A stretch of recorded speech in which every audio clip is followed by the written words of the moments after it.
તો સુરત ખાતે railway station પર યાત્રીઓને મળશે શુદ્ધ પાણી। 10 દિવસ સુધી રેલવે તંત્ર દ્વારા મેગા ડ્રાઈવ ચલાવવામાં આવશે। દેશભરના રેલવે સ્ટેશન પર અશુદ્ધ પાણીની ફરિયાદ ઉઠી છે।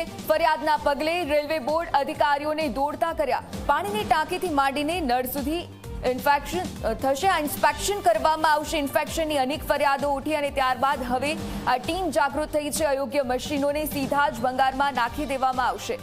જરૂરિયાત મુજબ નવા કુલર પણ ફિટ કરવામાં આવશે। દેશભરના રેલવે સ્ટેશન ઉપર મુસાફરોને પીવાનું શુદ્ધ પાણી મળી રહે તે માટે તંત્ર દ્વારા પરબ બંધવામાં આવી છે। ખાસ કરીને દરેક રેલવે સ્ટેશન ઉપર ઠંડા અને ગરમ પાણીની પીવા માટેની જે સુવિધા છે તે અહીં ઊભી કરવામાં આવી છે। પરંતુ છેલ્લા કેટલાય સમયથી રેલવે તંત્રને અહીં ફરિયાદ મળી હતી કે જે પીવાનું જે પાણી છે તે અશુદ્ધ મળી રહ્યું છે। ત્યારે રેલવે તંત્ર દ્વારા એક મહત્વનો નિર્ણય કરવામાં આવ્યો છે, જેમાં ખાસ કરીને 10 દિવસ સુધી પીવાના જે પાણી છે તે શુદ્ધ મળી રહ્યું છે કે કેમ તે અંગે એક ડ્રાઈવ ચલાવવામાં આવશે।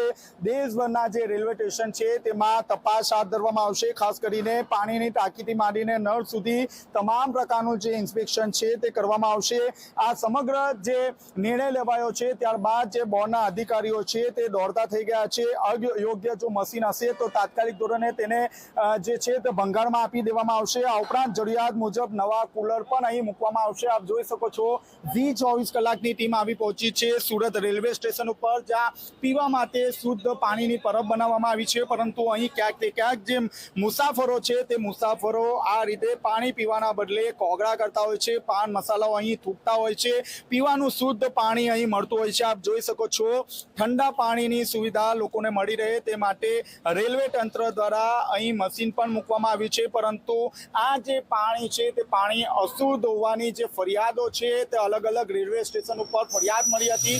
જે ફરિયાદના અનુસંધાનમાં હવે રેલવે તંત્ર દ્વારા સમગ્ર દેશની જે પરબ છે તેની તપાસ હાથ ધરવામાં આવશે। જો કોઈ પણ પ્રકારની ક્ષતિ હશે તો જે તે રેલવે સ્ટેશનના અધિકારીને નોટિસ પણ ફટકારવામાં આવશે।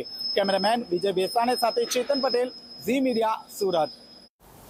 તો બિહારમાં